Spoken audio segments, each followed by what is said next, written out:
بہت پرانے تعلقات افغانستان سے ہیں، صرف پڑھنے پڑھانے کے نہیں، وہاں کے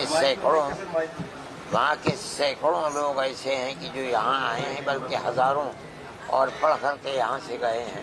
یہ ہماری زندگی کا ایک پہلو ہے۔ دوسرا پہلو یہ ہے کہ ہمارے اکابر نے جو آزادی ہندوستان کے لیے قربانی دی ہے، جو مالٹا کی جیل کے اندر رہے ہیں، انہوں نے مالٹا جانے سے پہلے سن 14 میں یہاں سے بھیج کر مولانا عبید اللہ سندھی کو افغانستان کی سرزمین کو چنا تھا، وہاں جلا وطن حکومت انڈیا کی بنانے کے لیے۔ چنانچہ وہ گئے اور انہوں نے سن 1915 کے اندر وہاں حکومت بنائی۔ امیر حبیب اللہ اور اس کے بعد امیر نصر اللہ وہاں بیٹھے اور ان لوگوں نے ان کی پوری مدد کی، جس کے اندر راجہ مہندر پرتاپ کو انہوں نے صدر بنایا، مولانا برکت اللہ کو وزیر اعظم بنایا اور مولانا عبید اللہ سندھی کو وزیر خارجہ بنایا۔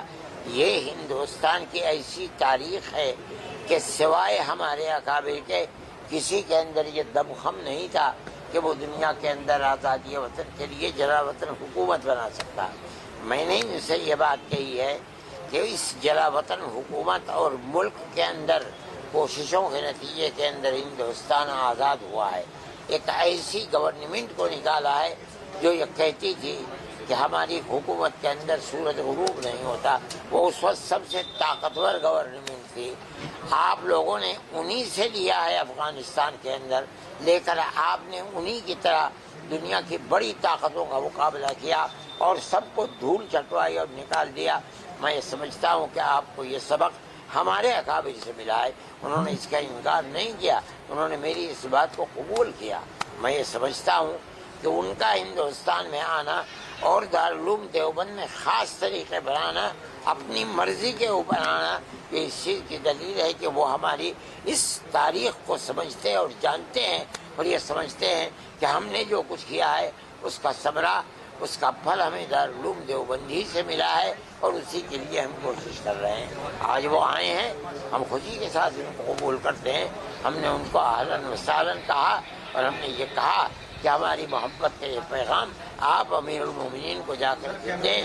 آج بھی ہمارے دل کے اندر وہ جو جذبہ تھا کہ ہماری آزادی وطن کے لیے آپ کی زمین ہماری زمین بنی تھی، وہ جذبہ آج بھی ہمارے دل کے اندر ہے، ہم اس کی قدر کرتے ہیں۔ حضرت مولانا حسین مدنی صاحب طریقے سے دیکھتے ہیں آپ کتنا فائدے مند آنے والے ہیں۔ یقیناً میں یہ سمجھتا ہوں کہ افغانستان جیسے لوگ جنہوں نے قبول نہیں کیا کسی غیر ملک کی اپنے تسلط کو، چاہے وہ دنیا کی سب سے بڑی طاقت ہو، اس طاقت کے ساتھ اگر اس ملک کے ہمارے تعلقات ہوں گے، پیار و محبت کے تعلقات ہوں گے، بھائی چارے کے تعلقات ہوں گے، تو ہمارے ملک کو اس سے بہت فائدہ پہنچے گا۔ کیا افغانستان کے طلبا کا کوئی ایسا معاہدہ ہوا داخلے میں ہے؟ یہ دونوں ملکوں کی سیاست کے اوپر ہے۔